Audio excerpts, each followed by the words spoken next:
25 বছরে পাপগুলো কি কি করা হয়েছে, কোনো একটা পাপ বাকি আছে কিনা যা করা হয় নাই। 25 ইয়ার্সের মধ্যে অনেকেই জিনা করেছে, অনেকেই। আমি আপনাদের কথা বলছি না, এভারেজ আমি পুরো বাংলাদেশের ইয়াং জেনারেশনের কথা বলছি।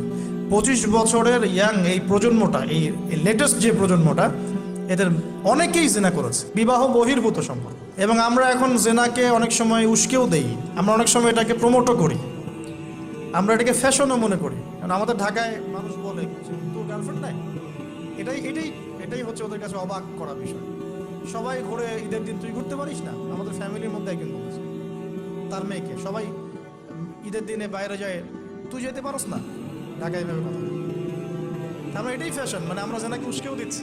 তার মানে 25 বছর আমরা অনেকে জেনাও করেছি।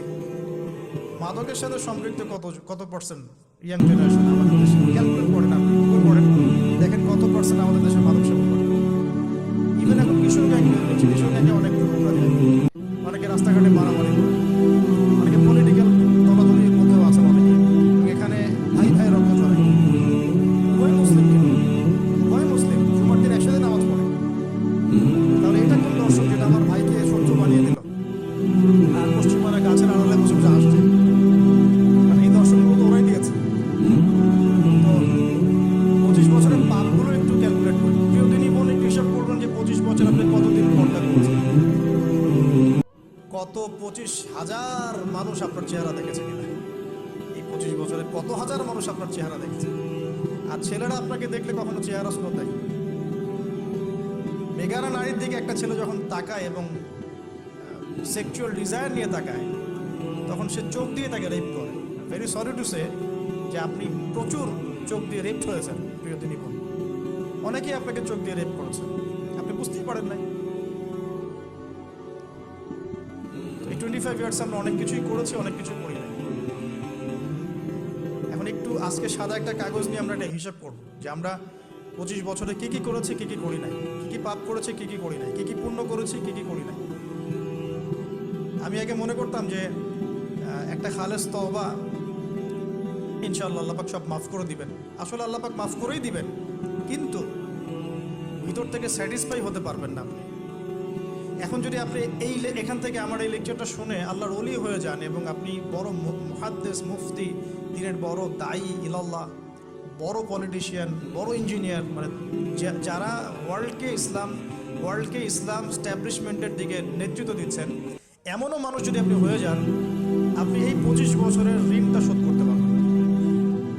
এই 25 বছরের ঋণ আপনাকে প্রতিনিয়তই ভিতরে ঢুকিয়ে ঢুকিয়ে মারবে, যেটা আমাদেরকেও মারে ভিতর থেকে। যে আমরা যদি আগে থেকে বিষয়গুলো বুঝতাম, যদি আরও আগে থেকে স্টাডি করতে পারতাম, আরও বেশি যদি আমি আলেম ওলামার সাথে মিশতে পারতাম, আরও যদি বেশি গভীরে যেতে পারতাম, তাহলে কতই না ভালো। আমি আশা করি কথাগুলো আপনাদের কলিজায় পৌঁছাবে ইনশাআল্লাহ। এখন লাইফের এটা সবচেয়ে ভাইটাল পার্ট, এই সম্পর্কে আমি জাস্ট 2টা হাদিস বলে আস্তে আস্তে কনক্লুশনের দিকে যাচ্ছি। নবী সাল্লাল্লাহু আলাইহি ওয়াসাল্লাম বলছেন যে 7 শ্রেণীর মানুষকে আল্লাহ পাক কিয়ামতের দিনে আরশের ছায়া ছায়া দিবেন। কত শ্রেণী ভাই?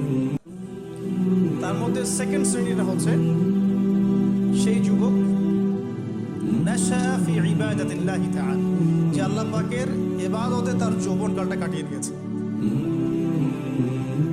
এখনো বাকি আছে আপনার সামনে যৌবনকাল। কতটুকু? হয়তো 15 to 40। তার মানে এখনো 40 বা 50 বছর পর্যন্ত আপনার যৌবন টিকে থাকবে ইনশাআল্লাহ, যদিও বা এই যুগে থাকে না। আমরা তো ফ্যান্টাসিতে ভুগি অনেক সময়, 4টা বিয়ে। বাস্তবতা হচ্ছে এই যুগে একটাই ডিফিকাল্ট, একজনকে সন্তুষ্ট করে কি ডিফিকাল্ট। এখন সেই যুগ না তো, আমরা তো হর্স রাইড করি না, আমরা তো এক্সারসাইজ করি না, আমরা তো এখন অনেকে খেলিও না, আমরা ফাস্ট ফুড খাই, আমরা হাইজেনিক খাবার খাই না, আমরা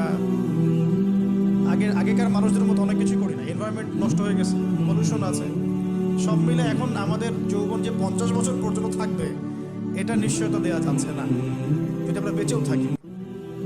আর কত যুবক যুবতী ভাই বোন যে যৌবনকালেই চলে যায় তার তো ঠিক নেই। প্রিয় দিনী ভাইয়েরা, আমরা আলোচনা করছিলাম যৌবন সম্পর্কে। এই বিষয়ে আমি 2টো হাদিস বলার নিয়াত করেছিলাম। তো প্রথমটা শুনিয়েছি মোটামুটি, সেটা হলো নবী সাল্লাল্লাহু আলাইহি ওয়াসাল্লাম বলেছেন যে কিয়ামতের মাঠে আল্লাহ রাব্বুল আলামিন যে 7 শ্রেণীর মানুষকে তার আরশের ছায়া ছায়া দিবেন, তার মধ্যে তৃতীয় শ্রেণী হচ্ছে সেই যুবক যে তার যৌবনকালটাকে আল্লাহর পথে উৎসর্গ করেছে বা কাটিয়ে দিয়েছে। আরেকটা হাদিস যেটা বলতে চাচ্ছিলাম সেটা হলো কিয়ামতের মাঠে 5টা প্রশ্ন হবে, স্পেশাল 5টা প্রশ্ন, যে 5টা প্রশ্নের উত্তর না দেওয়া পর্যন্ত কাউকে ছাড়া হবে না। তার মধ্যে প্রথম প্রশ্নটাই হচ্ছে তোমার জীবন কোন কাজে কাটিয়েছো, এবং দ্বিতীয় প্রশ্ন হচ্ছে তোমার যৌবন কোন কাজে কাটিয়েছো। সো আমি বলছিলাম আপনাদেরকে যে যৌবন কালটাকে যদি আমরা আল্লাহর পথে কাটাতে পারি ইনশাআল্লাহ তাআলা আমাদের এই যে উদ্দেশ্যটা, নিজেরা দিন পালন করব, নিজের পরিবারের মধ্যে প্রতিষ্ঠা করব, আমাদের সমাজে দিন ইসলামের দাওয়াতি কাজ করব, যেখানেই থাকি সৎ থাকবো, একদিন ইনশাআল্লাহ দিন আবার বিজয়ী হবে, এই যে স্বপ্নগুলো এগুলো বাস্তবায়িত হবে ইনশাআল্লাহ তখনই যখন আমরা নিজেরা পরিবর্তিত হয়ে সমাজের জন্য ভালো কিছু বয়ে নিয়ে আসবো ইনশাআল্লাহ। আমি জাস্ট কয়েকটা পয়েন্ট আপনাদের সাথে একটু শেয়ার করে শেষ করে দিব যে এখন থেকে কিভাবে আপনারা বা আমরা আমাদের যৌবনটাকে আল্লাহর পথে কাটাতে পারি।